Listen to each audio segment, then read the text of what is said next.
Good morning, everyone. My name is Ann Coppinger, and I'm with the Community Technical Assistance Center. And I'm really excited today to be here to talk about the role of youth peer advocates.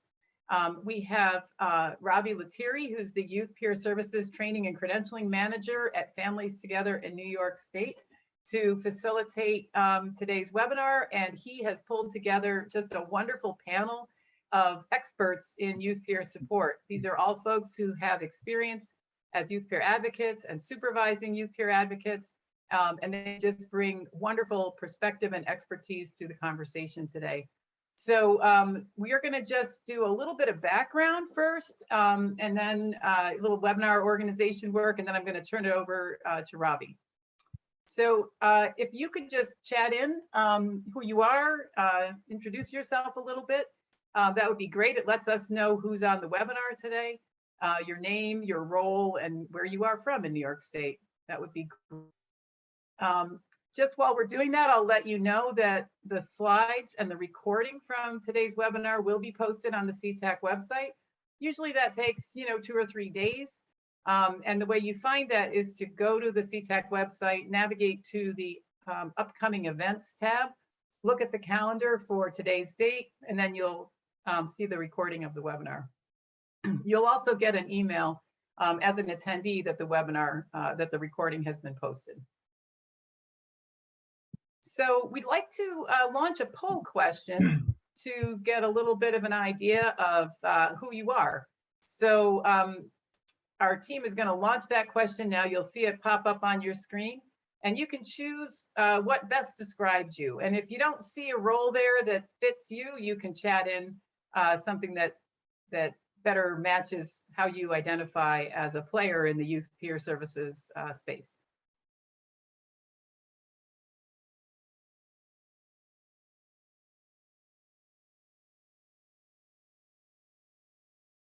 Terrific. Oh, you guys are participating great. We got about, about 80 people on the webinar. So let's see if we can get to 100%. That'll be our challenge for this Thursday morning. 100% of you, chat in what your role is. So I see we've got a number of credentialed youth peer advocates. Congratulations on earning your credential. We've got some supervisors of youth peer advocates. You may also be credentialed youth peer advocates, but some of you supervisors are folks with other kinds of professional expertise. Oh, we got a couple folks who are interested in becoming a youth peer advocate. Welcome, and we'll get you connected so you can learn more. Some people who are thinking about hiring youth peer advocates. That's great. I'm glad you're here, because if you understand the role of youth peer advocates better, that'll really help you get that program off to a good start. We've got some folks who are collaborating with youth peer advocates. Welcome. We've got a youth or a family member here who's to learn more, and we've got some people who are, saying that they are in another role. So hopefully you're letting us know through the chat, what that role is that you play in the system. So welcome to everyone. We're really glad that you're here, and thanks for telling us a little bit more about yourself to give us a sense of who we're. All right. So now you all can see the results. About 62 of you answered the poll, 62 out of 80 people here, so thank you. And that will give you a sense of also of who's here. Great. All right, well, welcome everyone.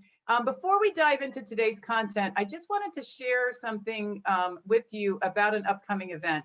This will only pertain to some of you on the webinar here, but it's a really exciting offering, and we want to just make sure you know about it. So this is a series that we set up, Robbie and I and Nivea and some other folks who are involved in youth peer support, a series on supervision specifically for supervisors of youth peer advocates. And that can include supervisors who are themselves credentialed youth peer advocates, as well as supervisors who have other professional expertise. And if you want to register for any of the webinars that are part of the supervision series, you can click on this link and you'll be taken to a PDF that will give you some the individual webinar descriptions and registration links. And I think Ragini will be posting that in the chat as well, so you'll have that link. So just a little promo for upcoming events. Because we have so many people on today's webinar, we're not going to ask you to speak directly, but please, please chat in any questions that you have for our panelists throughout the presentation. And some of those but we've also left adequate time at the end of this webinar for answering your questions. Also, at the end of the webinar, you're going to be getting a link to provide us with some feedback on today's webinar. We'll ask you to really please take just a couple minutes to fill out that feedback form. It's also an opportunity for you to tell us what other topics are important to you so that we can cover those in the future. If for some reason you need to leave early, you're going to get an email with that same link in it. Please just take a couple minutes to fill that out, because that's how we know how we can best meet your needs. And with that, I'm going to turn it over to Robbie Lettieri. Robbie is just wonderful at pulling together these panels, so I'm really interested to hear what they all have to say to us today. Thank you, Anne. Hey, everybody. So my name is Robbie Lettieri. I'm the Youth Peer Services Training and Credentialing Manager at Families Together in New York State. And so today we're going to be talking about the role that youth peer advocates play in supporting young people. We're going to be talking about how to foster youth engagement. And then we're going to be having a really incredible panel, and we're going to be asking them some questions. So I'm going to be asking them direct questions. And I also hope that all of you watching will chime in and ask some of your own questions for them to respond, because they are the best people to answer these types of questions. And I'm really grateful that they're here. So first off, what are some of the principles of youth peer support? So the basics, it's youth guided. We acknowledge that every young person has a choice and that they should be informed, and that they really should be the ones who are making the decisions within their treatment team, within their treatment plan, and within their life in general. We partner with young people. So we recognize that there should be shared decision making, and that the young people should feel comfortable voicing their opinions because of their general understanding of the mutuality of the service. So youth peer support is entirely about, leveling the playing field. We are not higher than them. They are not lower nor higher than us. We are simply there to support them on the ground level, working with them. We promote independent recovery. So we want to provide young people with the tools to make educated and informed decisions on their own health and well-being. And it's also a very organic service. This isn't a cookie cutter approach by any means. And that independent recovery looks very different for each young person, because each young person has their own ideas on what they want their recovery to look like. We provide mentoring, so we can share our own personal journey of recovery in order to foster hope for these young people and for their families. We promote advocacy by listening to young people without judgment. And we promote environments where the young people are heard and their voices are respected and sustained. And then last but not least, that we're culturally curious or culturally humble. So we want to create these safe environments that respect and empower the young people so that they can feel a sense of pride in their cultures and beliefs that they identify with. I would say there are 2 or 3 other ones, but I don't have them on here, but I will just verbalize them for you all. So it's individualized, which kind of goes in alignment with that independent recovery, and it's strengths-based. We want to see what these young people are doing well and build upon that, rather than looking at the deficits and saying, oh, well, you're kind of lacking here, let's work on that. Unless, of course, the young person clearly defines for themselves, hey, I want to work on this skill, or I want to work on becoming more independent or more confident, or I want to work on my art skills. That's something that we can work on. But in general, youth peer support is a very holistic approach. So we're going to have another poll right now, and this is just to gauge the general comfort level of the room here. So what is your comfort level in engaging with young adults? And again, this is anonymous, so don't feel pressured at all to respond in one way or another.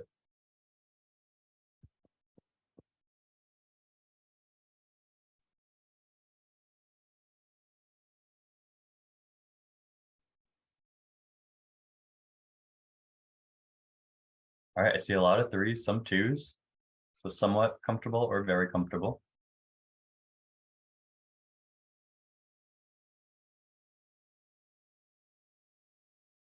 All right, so for the most part, we're all experts here. That's great.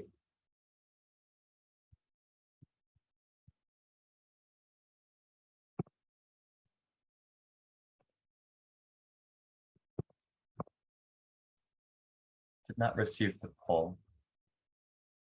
Okay. Well, regardless, I'm grateful for those of you who put in the chat box. Thank you. I'm just going to move on to the next slide, being that we're pretty much all, we're all pretty unanimous in our decision that we are pretty comfortable in working with young people. All right, so what is youth engagement?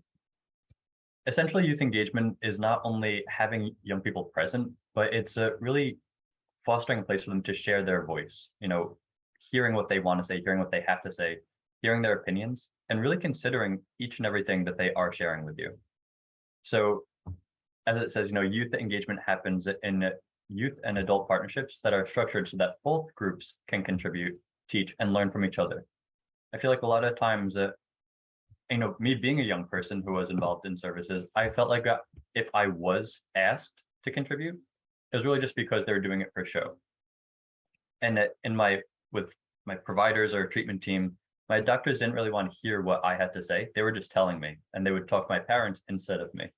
So something that youth engagement and that youth peer advocates can really support is that youth engagement to ensure that young people have the space to share what they want and need. All right. So these are just some other phrases for youth engagement that you might have heard within your agency or organization. And that is like youth guided practice, fostering youth voice or youth participation. And then a new one that has been coming up a lot is youth in governance, which is similar to like youth in power. All right, so what are the basics of youth peer support? So looking at the CFTSS or Medicaid billable services of youth peer support, youth peer advocates can offer skill building, coaching, engagement, bridging, and transition support, self-advocacy, self-efficacy, and self-empowerment, and community connections and natural support. So youth peer advocates offer a number of different services and a number of different supports. However, these are the 5 things that they must do in each engagement with a young person in order to bill Medicaid for those services. All right, so now we're going to look at some tools for effective youth engagement. So one, youth participatory evaluations. So we want to really hear from these young people and make sure that they are receiving everything that they need. And we are looking for authentic responses. Person-centered planning. So we want to really allow them to be the ones who are in control. Trauma-informed approaches, honoring the fact that pretty much everyone here and everyone in general has experienced one trauma or another in their life. And especially if somebody is receiving services, honoring the fact that they might be stemming from a place of, a coping mechanism that they developed due to a trauma that they faced. And rather than looking at it as a symptom, we're looking at it from a coping perspective and looking at it from that strengths-based perspective. It's self-directed. And then we also want to create specifically safe spaces for transition-aged youth or young adults. So that might look like having a specific rec room at your organization, specifically for young people, where they can work together or they can just simply exist and be themselves. I'm sure there are other ways that you all have identified that you can engage with young people, being that we're all experts here. Feel free to put those in the chat. I would love to see them. But something just to consider is, do you offer hand-on learning opportunities? Do you have young adults with leadership positions within your organization? Does your staff reflect the community that you serve? Do you have like formal or informal peer support models that you follow within your organization? And many other things that I can keep going on asking you questions, but I don't want to do that because that would be kind of boring and I want to get to the panel. All right, so youth engagement is not manipulation, decoration, or tokenism. So looking at the Hart's ladder, so there are 8 different positions in where youth engagement is fostered, and also 3 which it is really not. So looking at the bottom of Hart's ladder, we have that manipulation, decoration, and tokenism. So manipulation, decoration, and tokenism is really just getting young people involved so that your organization can look good, or so that it can seem like you're offering that youth engagement.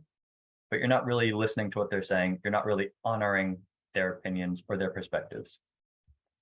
The next one up is that assigned but informed. So that's like, oh, you're pulling in a youth last minute, but you're telling them a little bit in advance. but they have to do it regardless if they want to or not. Like at least you're having their voice present, but they don't really have an option to share with you their thoughts beforehand, or they still might feel like they're being tokenized. So it's just a step up. The next one is that, consulted but informed. So we're consulted and informed. So that's like you meet with them beforehand. You're like, hey, I have this idea, or hey, we have this project. I would love to have some input from you. Can you share with me your thoughts? And then you really are fostering that conversation with them. One up from there is adult initiated shared decisions with youth. So very similar to that consulted and informed.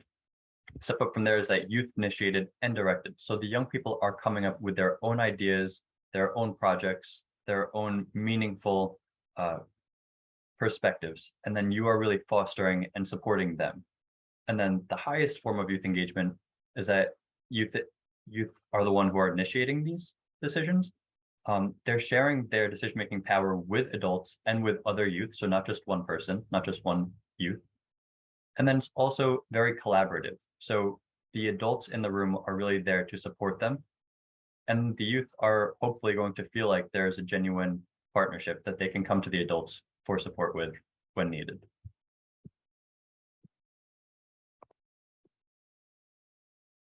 All right, so this is just a general overview. I don't want to spend too much time here, but looking at youth and adult partnerships might, for training and outreach purposes, we might really want to go to youth to hear their ideas, to hear what they would find beneficial to progress their own life.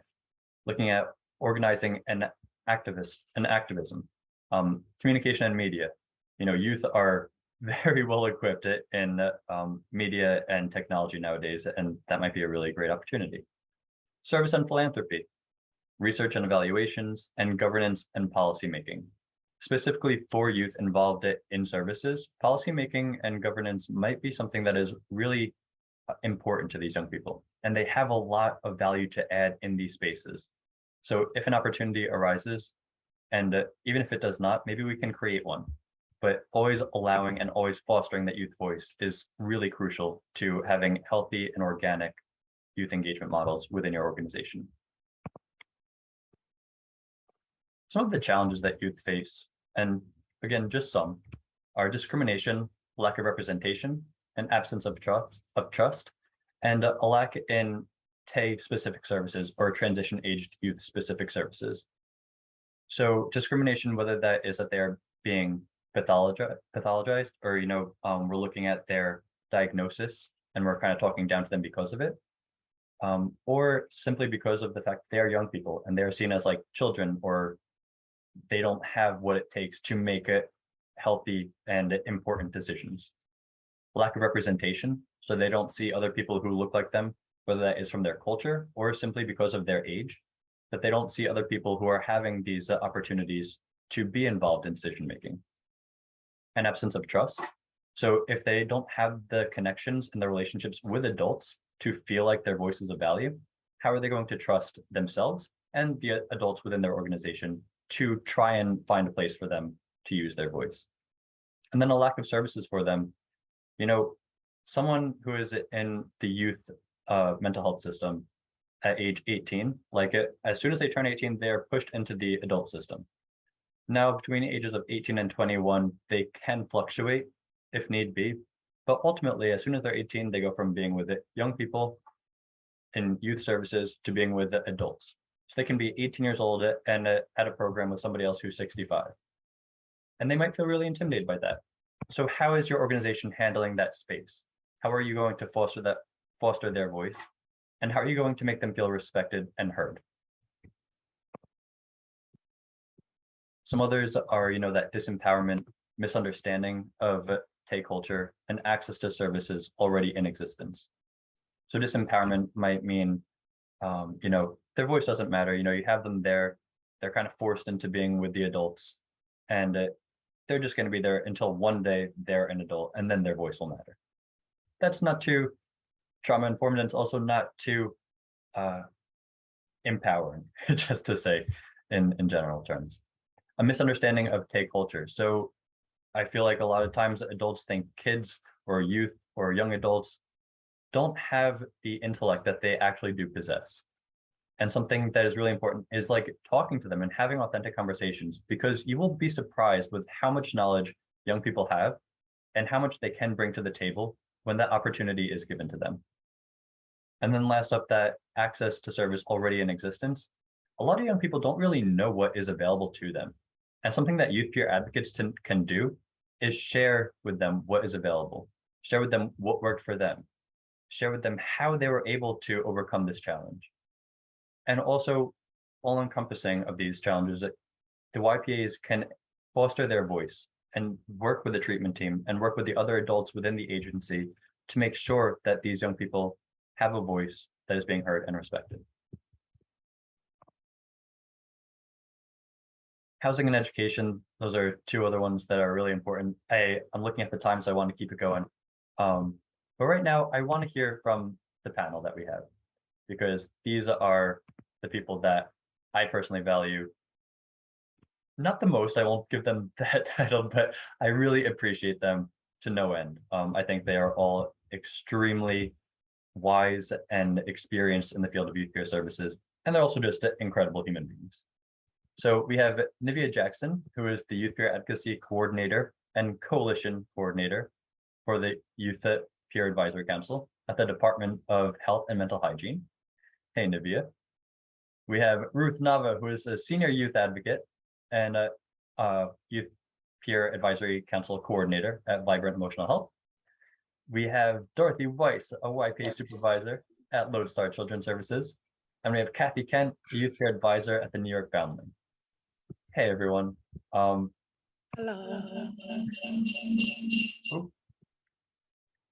All right. So feel free to introduce yourselves really quick. So Nivea, do you want to just say hello? Have anything you want to share?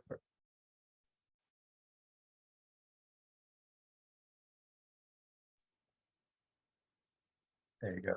Hello. Oh, let me fix this. All right, all good.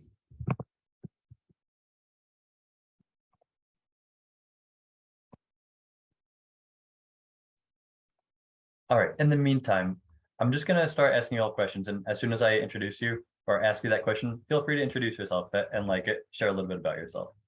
So the first person I'm gonna ask is Ruth. So hey Ruth, how are you? Hello, hi everyone. All right, Ruth. So for those of us who don't really understand the role of a YPA, can you share with us, what do YPAs do on a day-to-day basis? So not one day is the same, especially in this field. But I do have like a blueprint of maybe 3 days that you might have for sure. At least one of these during the week. So number one, which pretty much focuses on documentation, because part of providing peer services and support is documenting to be able to kind of observe the challenges, patterns, and the success overall of the youth, which is our timeline. So we have to, document all these services. So one day can be focused entirely on that. Particularly because when we are giving these services for peer support or youth groups, we don't have the time to document it during the same day, which leads me to day 2. So another day that you can have is a day where you schedule to meet with the youth themselves, whether that may be virtually, in the community, in a school setting, and you can meet depending on the needs of the youth for 45 minutes to an hour, sometimes even an hour and a half, sometimes even lose track of time, which I have to work on because sometimes my peer support services are really long. But that helps you to kind of give that individualized support to the youth themselves. And one day can consist of just support groups. So I tend to I have my support groups on weekends, so Fridays and Saturdays. So Fridays and Saturdays are pretty much the days that I meet with all the youth. And then during the week, I guess you could say that it just falls into documentation, trainings, certain meetings that you have to participate in, and coordinating more than anything. If you have a youth that is involved in a lot of services and kind of like a cross system, you have to coordinate the services with other providers and etc. But yeah, overall, every day has its own little perks, but those are the major activities that you partake in. Thank you so much. So I heard you talk a lot about documentation. Would you say that about half of your time is split between actually offering youth peer services and then half of your time is focused on that documentation aspect? Yes. Wow, that's a lot of documentation. Thank you, Ruth. So I'm going to move over to Nivea really quick. So Nivea, how would a YPA foster youth engagement? Hello, everyone. Thank you so much for attending this webinar today. We really appreciate it. My name is Nivea Jackson. I'm the Youth Peer Advocacy Coordinator at the Department of Health and Mental Hygiene. So based on the webinar thus far, most people mentioned that they were somewhat comfortable or very comfortable with youth engagement, which means that we are on the right track because that's a #1 factor in really getting youth. So when we speak about youth peer support, we are not looking for polish. We are looking for youth peer advocates to really be present. And when I speak about being present, that's being present and listening, attention, and building connections. And when we speak about that, I think one way to really execute those outcomes is to really speak about strategic sharing. And I'm not speaking about just telling your story, your lived experience.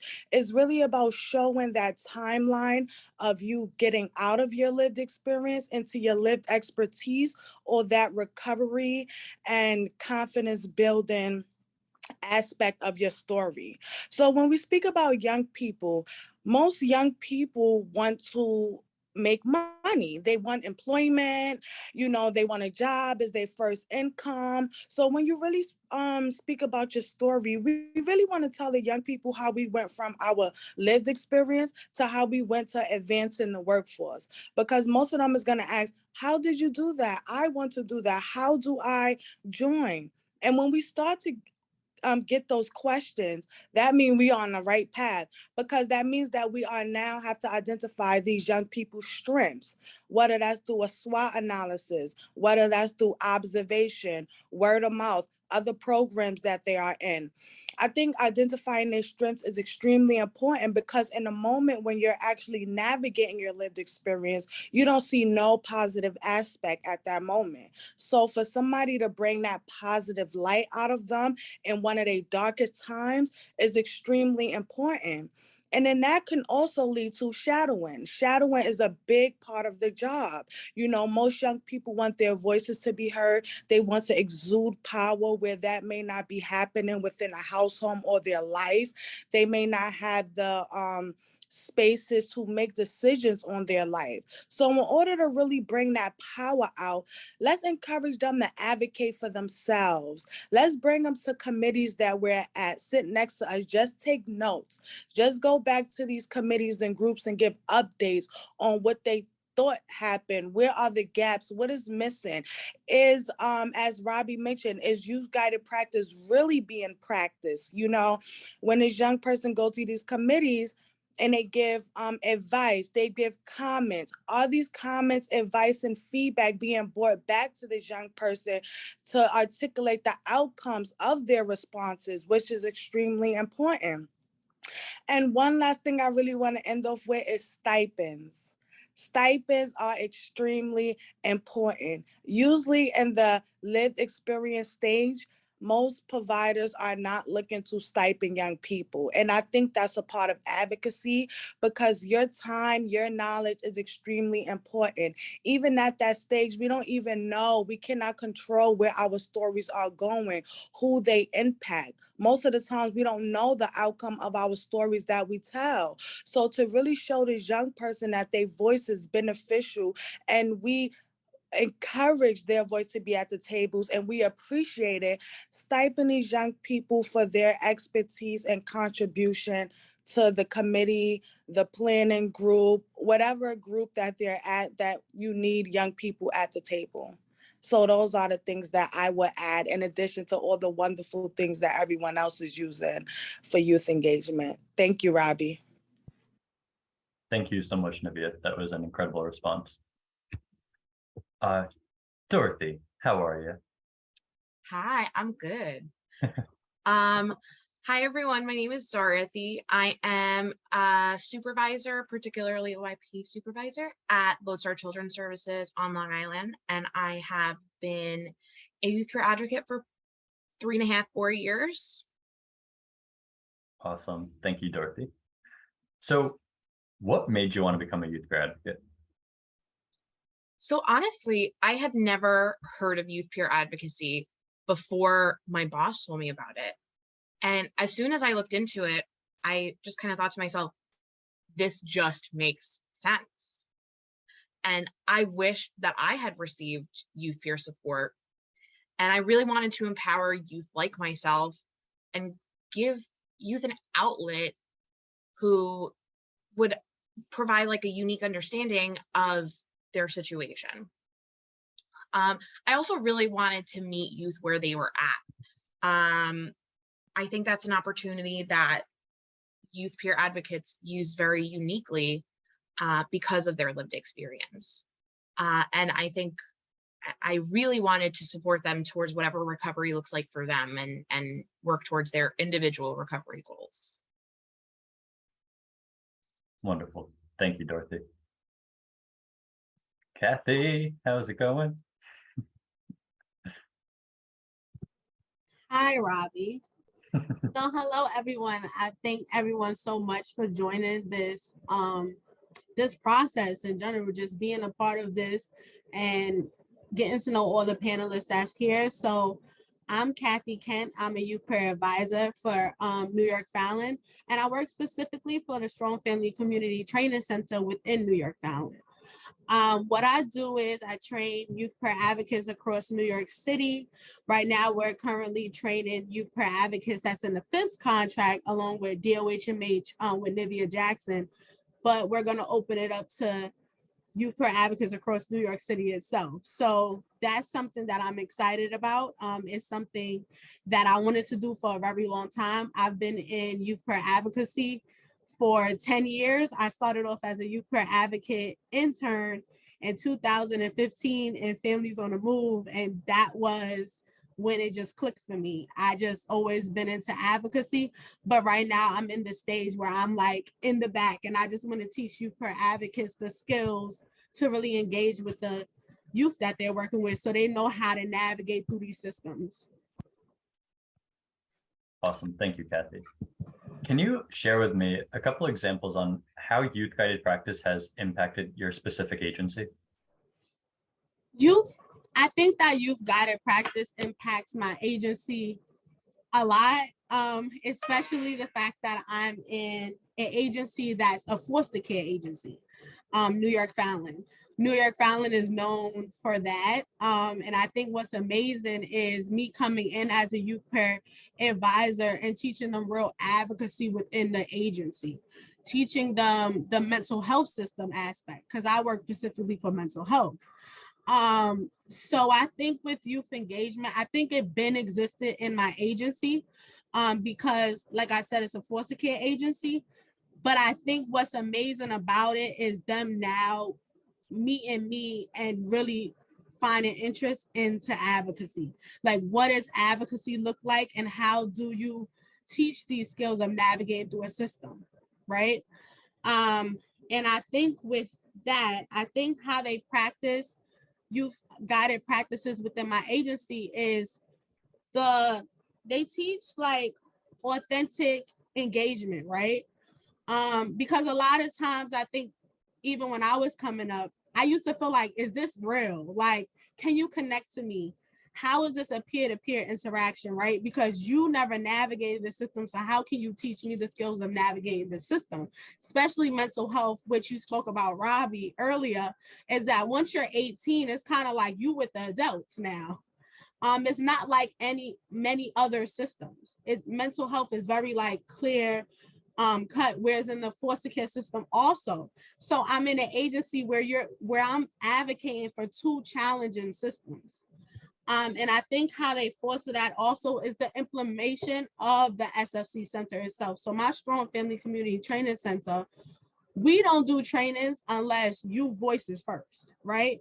So how I engage with the youth peer advocates is I let them know, like, I've been in this field for 10 years and I know the struggle of being a youth peer advocate.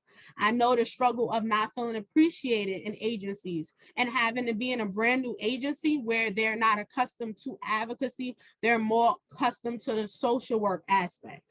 My agency has social workers, therapists, things like that. So teaching them advocacy in a different way, that it's not structured. It's not just black and white. People navigate, people go through things. I think that's how they forced it in, that youth engagement aspect of putting me in the forefront.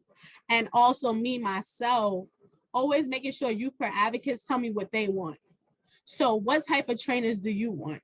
What is your vision? What type of support do you need in your workforce?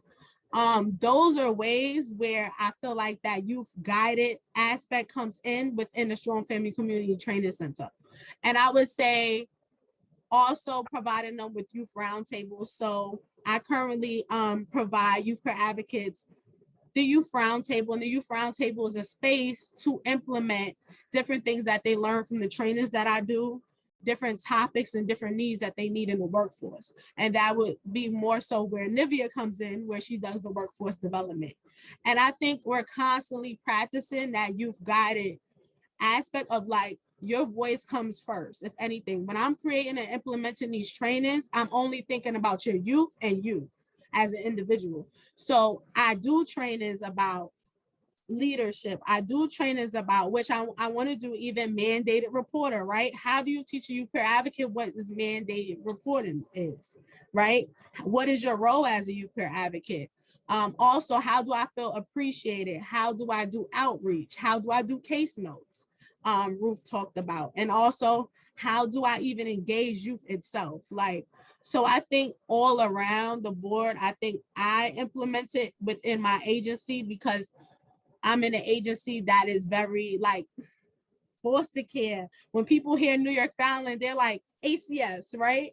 But instead, now I'm bringing the light of, like, no, advocacy, like, we're pushing youth voices first, right? And I think that's important. Absolutely. Thank you so much, Kathy. Nivea, can I ask you, how has your agency showed support for you in your specific role? And then also, like, how has your agency showed that they support the role of YPAs? Great questions, Robbie. So, how has my agency so support? So I think this is a big question, because when I first got hired in government, I don't think the individuals in the back who actually created the position and knew there was a need for the position really thought about how a peer structure would fit in a government hierarchy structure. So when I got hired, and I think, Robbie, you hit it right on the nail when we first started the webinar, is really teaching and embedding youth-guided practice. So as a peer in a government agency, I really had to sit down and say, what can I do to educate, teach, and lead others that know that this is a need? Because they knew it was a need, but I felt like the same things that I was fighting for with youth peer advocates in the field, it wasn't being illustrated in my own job, which became a big contradiction. So my agency really gave me that space to educate. They were willing to gain the knowledge to say, okay, how can we really fit this in a government structure? And although they were not required to share personal experiences with me, they did to kind of connect and create a mutual relationship when I shared my lived experience, so I would not be alone. And the more years I've been here, the more I realize that there are so many peers embedded within DOHMH. There's just not a strong connection of us really coming together to really see if we can change policy together within government to really advance peers within our agency. So one thing I could say is that they also, in addition to them supporting my role, they really invested in me. So not only did they pay for me to go to conferences, they invested in my lived expertise, meaning they introduced me to all child service systems where I became an expert in all child service systems. I met so many different stakeholders, citywide, statewide, that I could connect with. They have me representing DOHMH in a holistic approach on many committees involving homelessness, involving substance abuse. They actually helped me start a YPA coalition outside of the governmental hierarchy structure, because they knew that once we create a document or say anything, it have to go through 50 people that by the time it get back to me is no longer youth guided. It's no longer our voice. So in order to keep that concrete foundation, they had to take it out of that government structure so we can really advance the workforce in a way that we need to in a timely manner. Also, how do my agency show support for YPAs? One, they hired me. They know that they had YPAs in our contracted programs, but they didn't know what a YPA was, how to help YPAs. We were just getting a whole bunch of concerns and challenges. So they hired me through Thrive Money to come in and kind of oversee YPAs in our contracted programs for 2 years. So after the 2 years, I was like, if this is a need, why let me go after 2 years? Like, we need to continue to work. So them actually creating a promotion, a career ladder for my position that was only through grant funded, which sustained me. And I've been here for 6 years, is extremely incredible, because that shows that they understand the importance of the work that needed to be done. And recently, we increased the salaries of youth peer advocates, which I see extremely amazing, because back then from 2017 to 18, one of the biggest concerns were low salaries. So DOHMH allowed me to increase salaries for all YPAs across our contracted programs, which now in 2022, we do have a 95% happiness of salaries within our contract versus before. It was less than 50. So that actually was a big jump. So those are the things that my agency really did to support my role and the value of youth peer advocates. Wow, thank you, Nivea. That's really encouraging to hear that your agency really worked in order to retain your employment status, and also the fact that they boosted your salary. That's really great. I'm not sure if everyone here knows, but so YPAs are only eligible to offer direct youth peer services until they are 30 years old. So it's from 18 to 30. And then after that, they have to transition into another kind of role, whether that is a family peer advocate, an adult peer specialist, or just an entirely different role completely. And so if agencies have the ability to create new positions for these youth peers to continue offering their unique services, I think that is one of the highest forms of respect for youth peer advocates. And then, Robbie, just to add to that wonderful point, one thing about me is I didn't let my agency tell me or show me what needed to be done. As the expert in the organization, I brought the plan to them. I brought a plan to them on what I feel would fit, what I feel would need based on me doing the work and me having a lived experience. And them respecting the plan and moving forward with the plan also really illustrated youth guided practice. So that's another thing. They let me take the matters into my own hand and allow me to dictate the process. So I really appreciated that. Beautiful. Thank you so much, Nivea.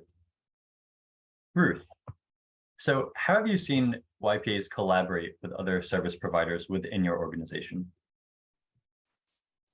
Wow, I'm just, impressed by everything all these amazing women are saying. So I'm just going to commend all of you guys for coming out here and just speaking your knowledge and talking your truth before I go into my answer. So honestly, it's extremely complex as it is simple. Sometimes it's as easy as just going into an organization itself, whether it's DOE, to request an IEP hearing, or to kind of like reinforce the idea that the youth are not getting the services that they need. And sometimes it's more challenging. Sometimes it's a cross system where we're dealing not only with the mental health system, but we're dealing with mental health system, foster care, education, And part of our job really is to become all knowledgeable and kind of know what are the services within these systems that the youth can receive or are not receiving presently, and kind of advocate. That's really our job. It says in the name, advocate, so that these youth receive the services that they are in need of. And while doing so, becoming that backbone of support of that non-clinician aspect. You know, hey, we're here for you. We're going to make sure you get the help that you need and that you feel is important to you, and always taking into consideration the youth's needs first, right? Because we have systems telling them that they need this, this, and that. But we have to focus on what the youth tell us. So if the youth tell us, hey, I don't think this is a service I need, I think we should go another route, that's the route that we go. So yeah, a lot of it is really just being very not only knowledgeable, but innovative in the way that we do our services. And sometimes it's, you know, developing your own services, your own agendas, your own kind of like, how do I say it? Breaking molds that are already barriers for services. So, you know, in things such as like education. So I started a youth group for the youth that are struggling to read, the ones that are left behind in reading comprehension, the ones that are moving up in reading levels and don't really understand what it is that they're reading, because there wasn't enough services, or the services just weren't actually making the cut to what these youth needed. So being innovative, and not only that, but just not being afraid of putting yourself out there and being loud and making the impact that you need to make. Thank you, Ruth. Thank you so much. And so when I'm asking all of you these questions, if anyone else has anything that they want to share, please just jump in. And so, Dorothy, I'm going to ask you this next question first, but if anyone else has something else that they want to add, please, again, jump in. But Dorothy, can you share like some examples of success stories or starfish stories that you've seen within the youth that you are serving? Oh, I was muted. Yes. So the first youth that comes to mind was a youth who was in an age where he was transitioning into adulthood, and hadn't really been treated his age for a very long time due to his struggles and how they impacted him, and, you know, the lack of, you know, daily living skills, independent living skills. He was in a mental space where, because he struggled, he felt that he would be reliant on his family for the rest of his life, and that independent living was a dream that he would never achieve. Both his family and other providers really encouraged this narrative that he needed to be completely dependent on everyone, which was frankly wildly incorrect. And so we started the way we have to do. You know, you got to build rapport, you got to implement, identify and implement those coping skills. And slowly but surely, he increased his independence. He got a job for the first time ever. And this was a long process. I'm trying to condense it. We worked on calling out language that hurt him and put him down from his family and providers in sessions and in family therapy. And honestly, he kind of made me, as his youth career advocate, obsolete, because he developed those self-advocacy skills, and I am happy to say that he made me obsolete. I think that's really our role, to give them the support and the skills that they need, and then they're like, okay, well, I'm good at advocating for myself now. I'm good. So yeah. Wow. Thank you, Dorothy. I was getting really giddy and excited as you were sharing that, I'll be honest, because like that is the end goal of a youth advocate, to have their young people like reach that level of self-advocacy and self-empowerment where they don't need us anymore. They really have developed all the skills necessary in order to advocate for themselves. Yeah. So great job, Dorothy. And congratulations that you had that experience. Thank you. It's always a good feeling, but you know that they're the ones doing all the work. Yes, exactly. All right. I'm going to come back to Ruth really quick. So, being that YPAs have become much more of an established role within organizations now, and now that we are a billable service, I feel like sometimes our role and what we are supposed to do gets a little murky, and staying true to our values and principles can become more and more challenging. So Ruth, can you share if you have had any types of challenges remaining true to the role of a youth peer advocate? Oof, that's a loaded one. There's a couple actually, but I'm gonna stick to the main ones. So I think that as in anything, right, there's always going to be other people. And by other people, I mean higher uppers, people that are not going to have the same interests at heart that you do, right? So how do you remain to yourself, true to yourself, while not only doing your job, but doing it well, right?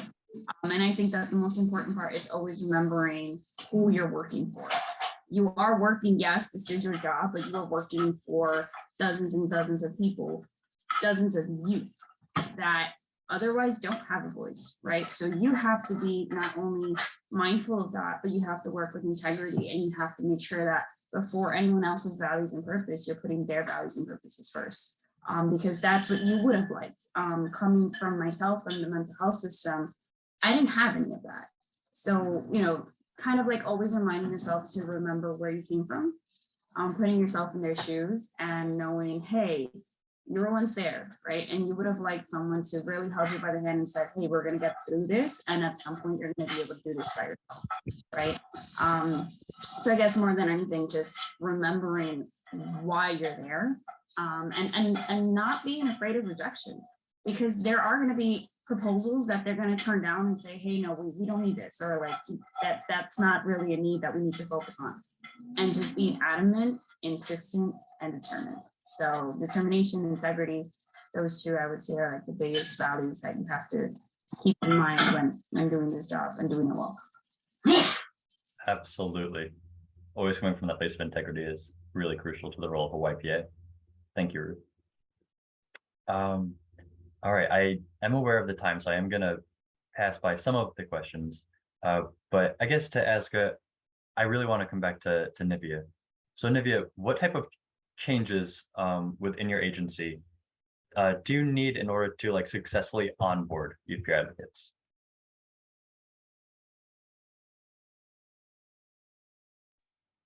So for one, I think the biggest thing is really understanding the role of youth peer advocates and peers. You must have a foundational baseline knowledge.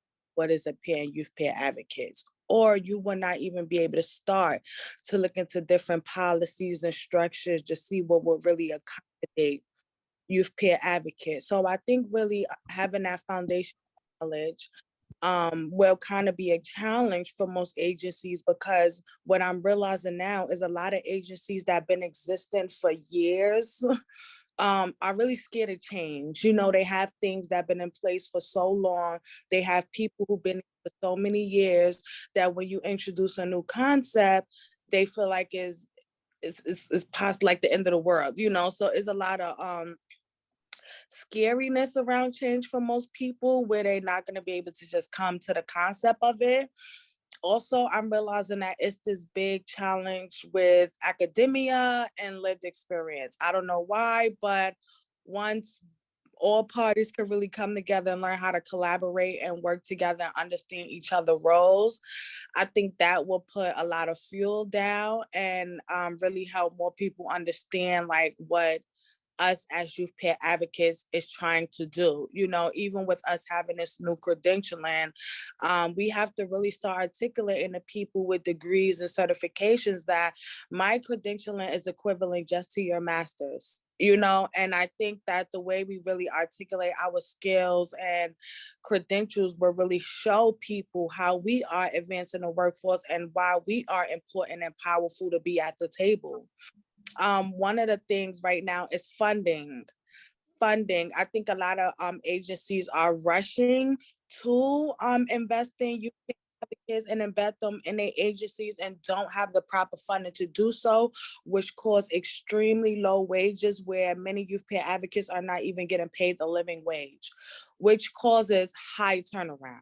So to really prevent that, I think if we know we don't have the funding, if we know we're not ready, it's okay to continue to get prepared or maybe collaborate with other organizations who have a budget to really sustain youth peer advocates. And lastly, one of the things I'm hearing now, which I kind of thought was gone, is this liability issue of youth peer advocates still being at the table or in systems that they had to navigate. You know, I know that was a thing when this workforce really started to become prevalent and to the forefront of human services. But now when I hear youth peer advocates say that, it kind of feels like we're going backwards, you know? So, and that also goes a part of education, because there's many social workers and counselors who probably did navigate a system, but because of their code of ethics, they're not allowed to disclose that to us.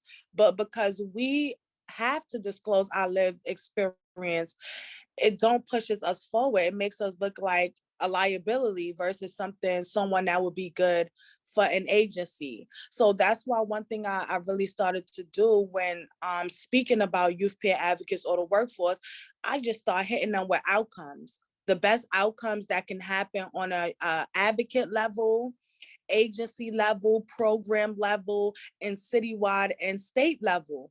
Because once you start articulating outcomes, they're going to say, wow, this is a benefit for both of us. So they're going to see what youth peer advocates are capable of doing. So I think we just still have so much education, educating to do. I think we are getting there. I do see tremendous change within organizations, peers, and clinicians, but we just have a long way to go, unfortunately. And I think everyone on this webinar, all the panelists, if we really come together and put our expertise together, we can do it.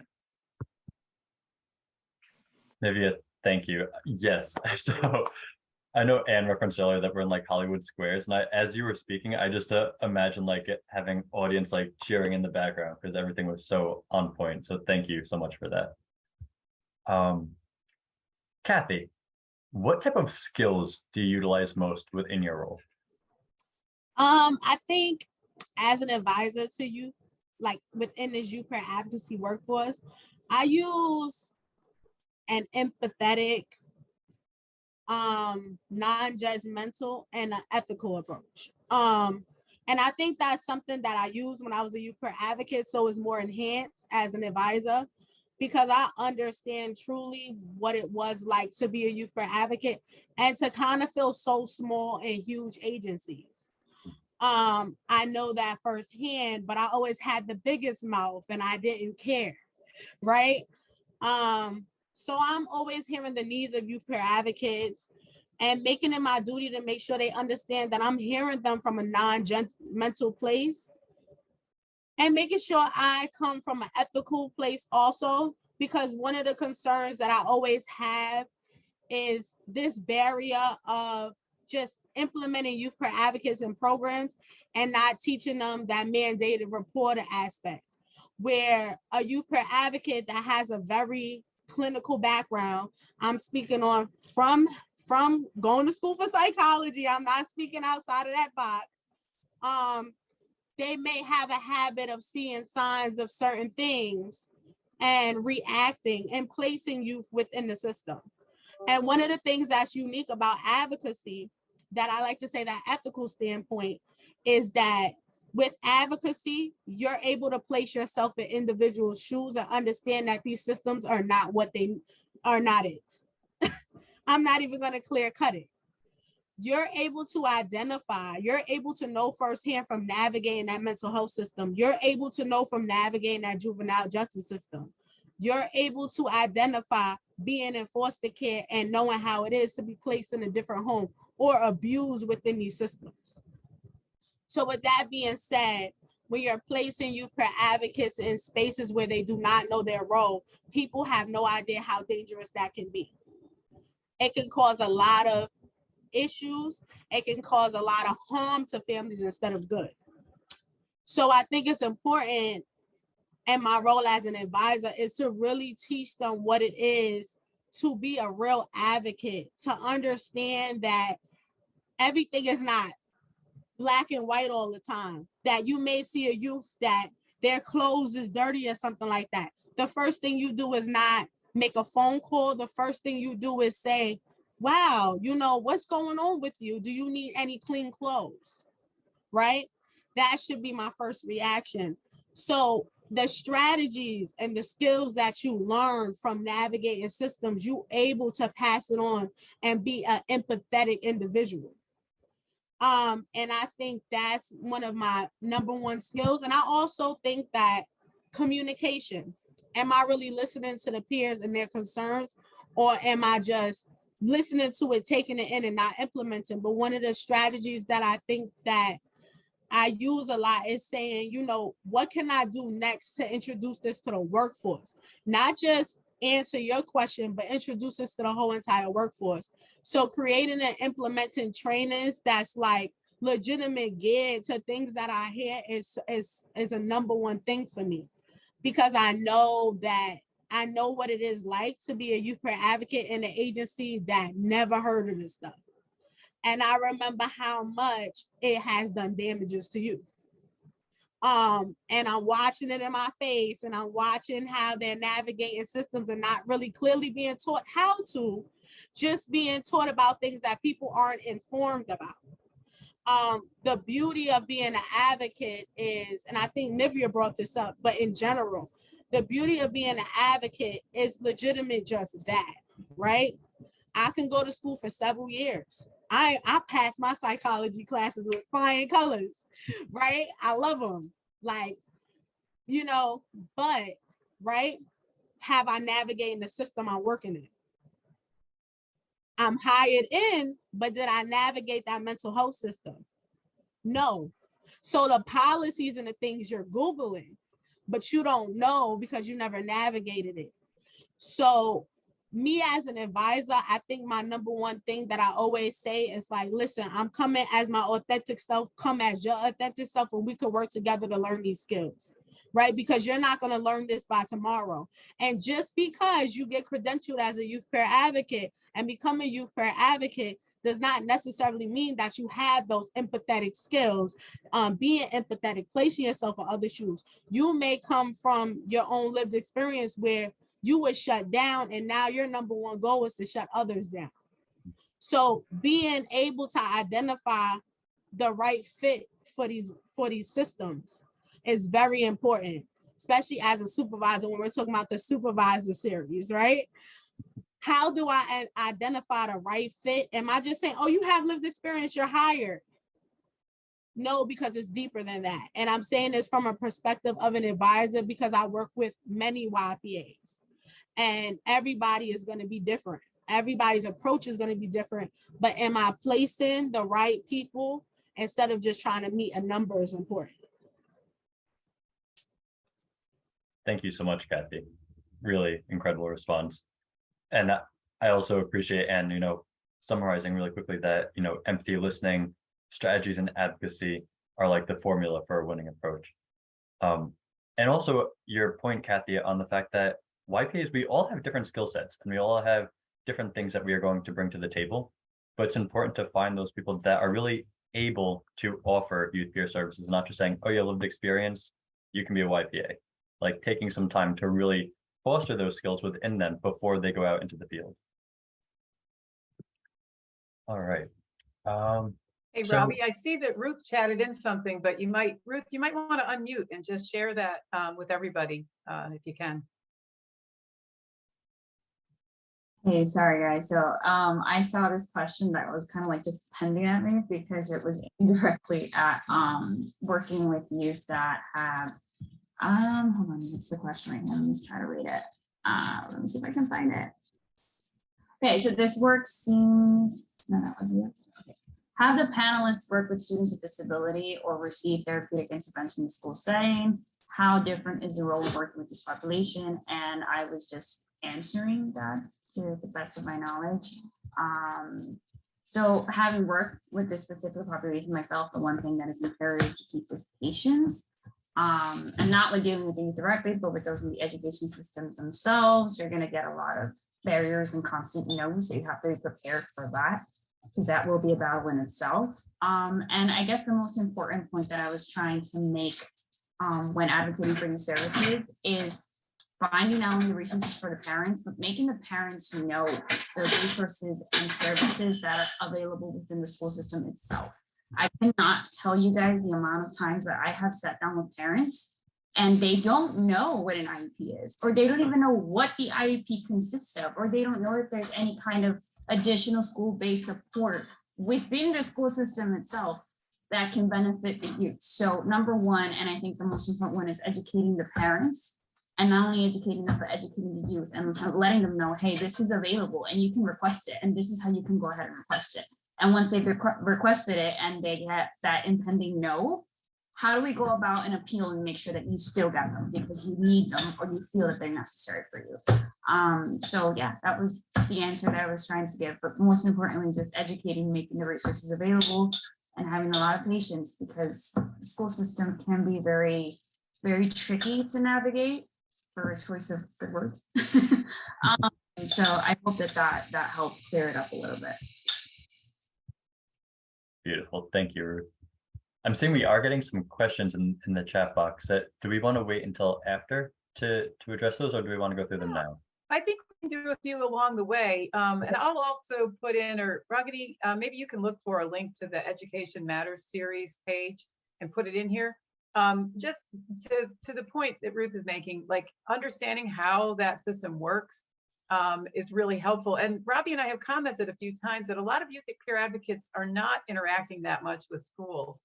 At least it may not be universally done. So that may be partly because it's so intimidating and it feels like it's difficult to engage with. So we may want to share that webinar series around. It was maybe 6 or 7 webinars about different aspects of the CSE process, the Committee on Special Education process, and navigating that system. We have a question about, and Nivea, I heard you address this a little bit, and I think I also heard Kathy talk about it a little bit, that, you know, many of you work within agencies, still have some room to learn about youth peer support and the role of youth peer advocates and how that might need to be, the organizational culture might need to change a little bit for that to be a good fit. So the question is, this really seems to require folks in leadership to give up some level of control, which many leaders tend to struggle with. Any tips for establishing buy-in? So how do you manage up youth supervisors to help improve the buy-in from your organization? Okay, I want to just say something real quick about that. That's a great question. One thing that I try to tell youth peer advocates, that if we are looking to make change within any organization, it's extremely important to get buy-in before any proposal process starts. One thing we don't want leadership to think is that we're going behind their back and trying to create change, which can be scary. The unknown is very scary. So the more you have them in the process from the very beginning, like, hey, this is what I think that's not working. This is why. This is what I'm thinking about changing. Who are the stakeholders that should be a part of this? And once you get that buy-in, then you can move forward with the creation of change. But what I notice is that many people try to get the buy-in of leadership after the proposal and everything is created and they have everything already worked out. And leadership is not having it that way. So I think that step has to happen first. I gave the story earlier of me not waiting for my agency to tell me what needs to be done or how it needs to be or what the gaps that they see. I took it upon myself to start that process first. So usually it's the peer or the youth peer advocate going to the table first with a challenge and showing them how you can take the lead and what's the outcomes that should come out of it. So you can show them that you want to take the leadership role from beginning to end and you have it planned out. Also, to add to Nivea, some of the advice I give youth peer advocates that's in agencies that's like really brand new to advocacy is kind of just like you would present to a school when you're in college and you want to educate them on certain things. Even creating platforms where you can educate them directly, where you could be like, listen, this particular time, maybe it's a staff meeting, maybe it's something where the whole agency is involved. Can you add me to the agenda where I could present about advocacy, right? Directly. So that's one of the things, because me being in advocacy for over 10 years, every agency I entered, I was the first one, right? So it's like I always had to be the one to introduce advocacy within the workforce. But the things that I learned and things that I encountered made me go into a residential facility, being on my A's and Q's, teaching them advocacy, teaching them you don't have to have forced interactions with youth that's in your facility. If they're having a crisis, the first thing you shouldn't do is tackle them and stick them with a needle. The first thing you should do is say, you know, I see that you're having a hard time today. How can I make your day better? How can I assist you? What's going on? Because to ask a youth that's in a residential facility, what's wrong? That is the most backwards question to ask, right? Because technically, would you want to be locked up in a facility where you're not seeing your parents? And why am I tackling you because you're having a hard day, just like I have hard days every day when I'm coming to work seeing this, right? So it's teaching them other strategies. And then they're going to want to learn from that. Like, wow, you knew how to calm this youth down. And I've been working with this youth for 2 years. So it's important to have that. Yeah. Yeah, Maria. She said asking what's wrong is also not a trauma enforced. Yeah, it also is. It's something that you learn, but it's something that we tend to forget when we're in a position where we're in that situation. So no matter how much we say, or no matter how educated we are on trauma approaches, it's like when you see someone in crisis, sometimes your reaction is totally different than what you expected. And that's what's so different about an advocate, because I've had those moments where I threw chairs across the room, right? So I know what I wanted to hear and what I didn't want to hear, right? And from me having that mental health background, I was able to make change within the programs I'm working with, where I'm like, no, that don't work. Because I'm telling you right now, she's going to slap you. They'll be like, huh?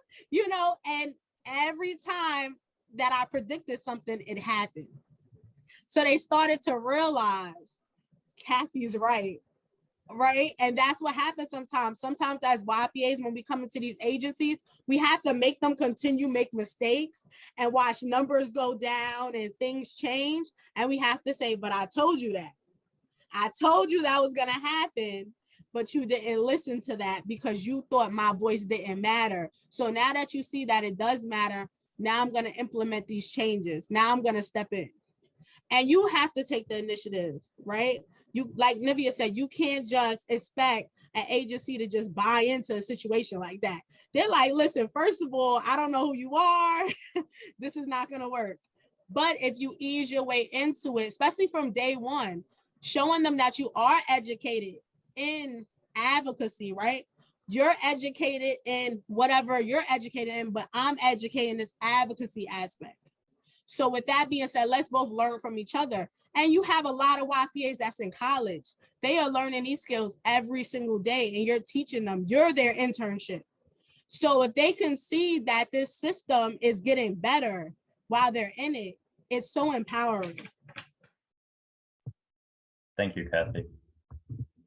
Robbie, I'm sure that you have some wrap-up conversation that you want to have. There's one other question here about, you know, the age of the YPA relative to the age of the young person that they're working with. And I know you talked earlier about the fact that there is this upper age limit for the YPA to have a credential of 30, but that can still be, you know, a gap, age gap. And I just want to get your thoughts on from you, Robbie, or any of the panelists, in response to, how that works.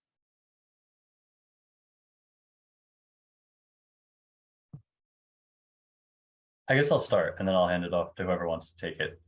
I think so youth peer services, we have that age bracket because we want to keep us all within the same age frame. Like, so a 30-year-old is probably going to be offering services to someone who is 21 or in their late teens.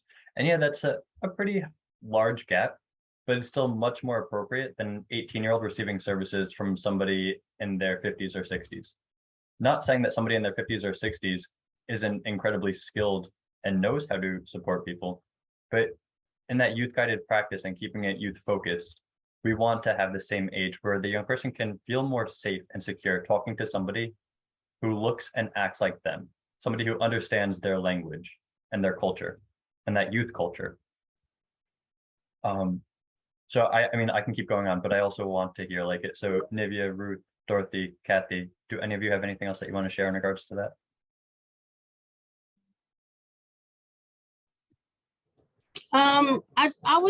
I agree with you, Robbie. I think that it kind of, I think people more want to hear the pros and the cons, kind of. I think that with the age being 18 to 30 years old, there can be challenges as a youth peer advocate when you're dealing with someone maybe like the same exact age as you. It might be a respect thing. They might feel like, let me try to play with her or him because I know that we're the same age. But what's so amazing and what happens is after a while, a youth grows to respect this individual. Why? Because you legitimate understand where I'm coming from. We are from the same era. So when you're listening to that song, I'm dancing to that song too, right? Because I could connect with you. And those connections create that space for youth to feel that empowering. And especially the fact that they see you within a role. So even me now, if I would run into any of my youth that I used to work with, it's like, wow, you went from being here to here. And it causes them to feel like I could do that too. One of the things that's important is that, and what's so different within advocacy is that you're teaching them skills to potentially be a youth peer advocate one day. So you're not only are we changing workforces that are unfamiliar with the role of advocacy, we're actually creating more individuals in this workforce because somebody could meet Robbie right now and he could have worked with them. And they could be like, Robbie, I want to become a YPA.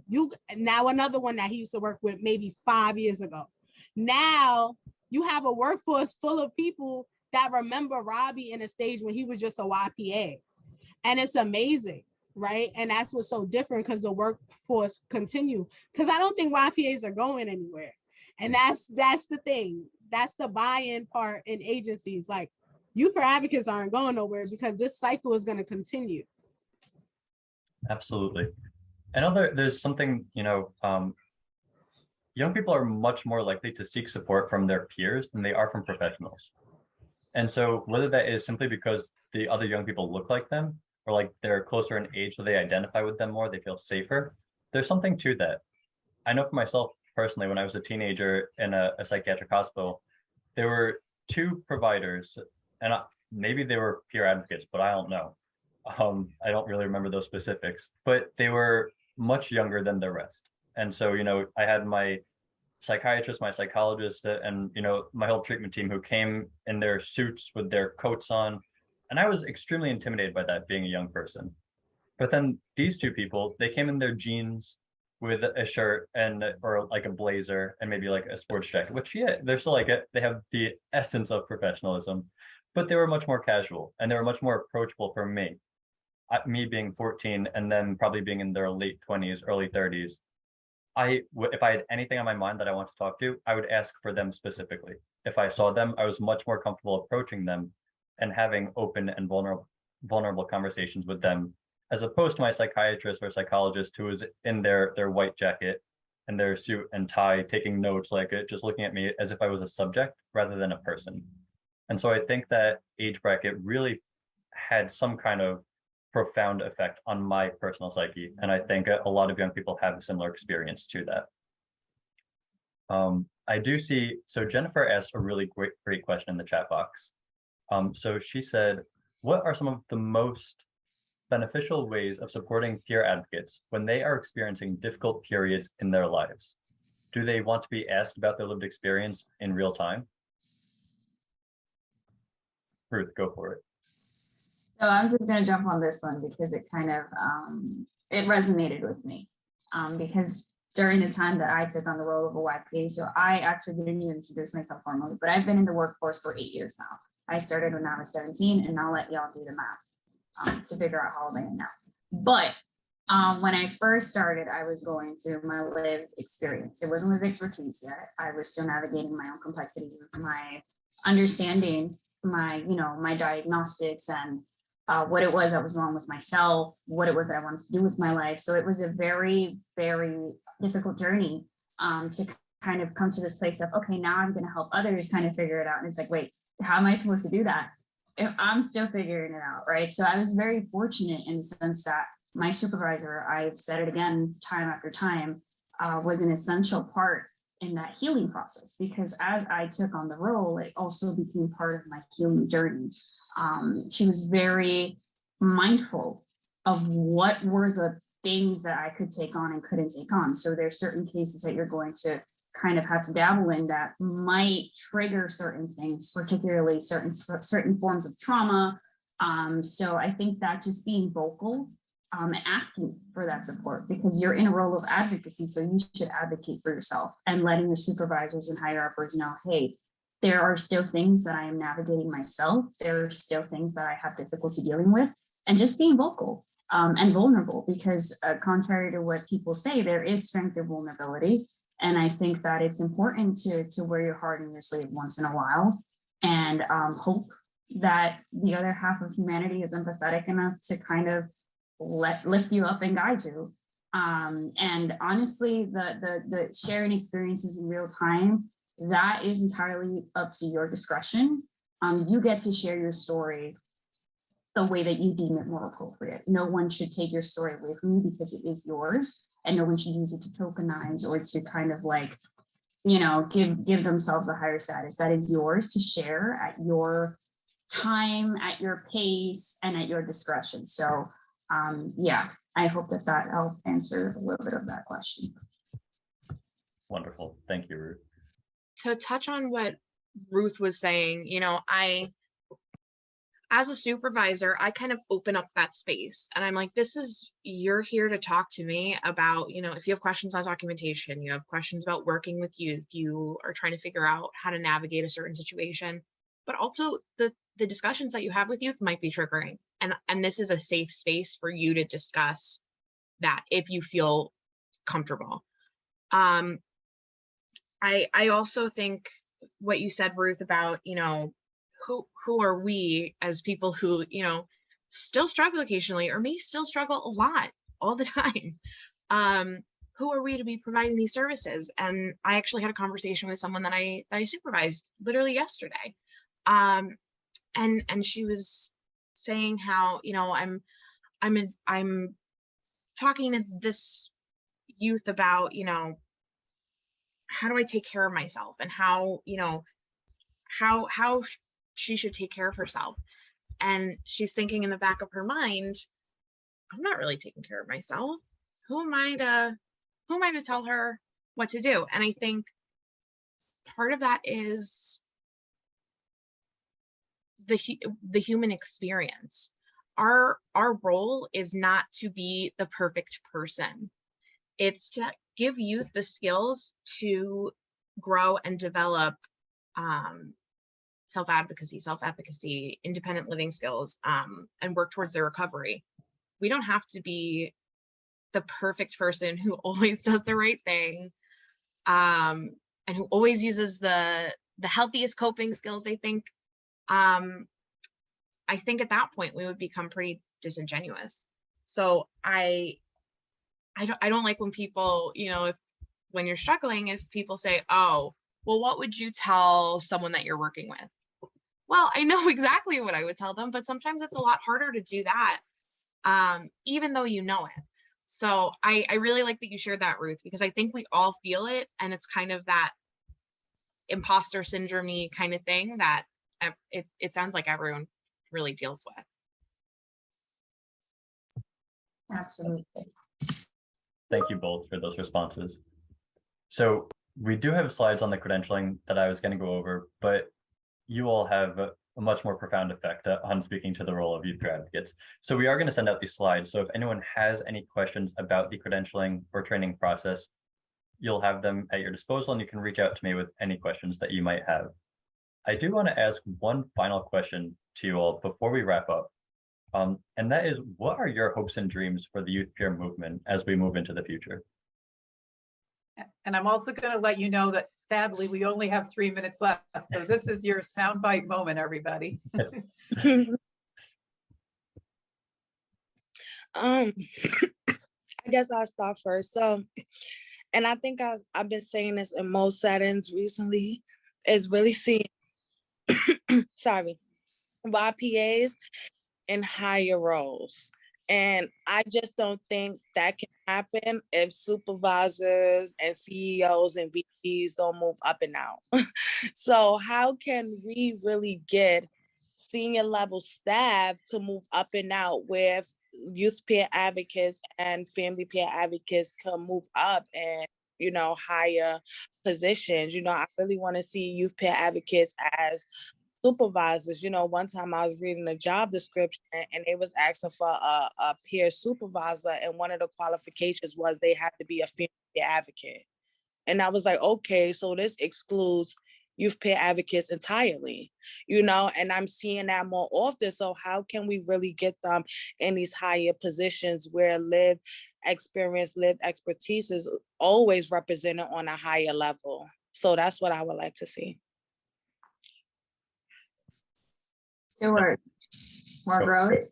Well, 2 phrases. More growth, more money. More growth, more money. Yes. Short, sweet, and to the point. Thank you, Ruth. Dorothea and Kathy?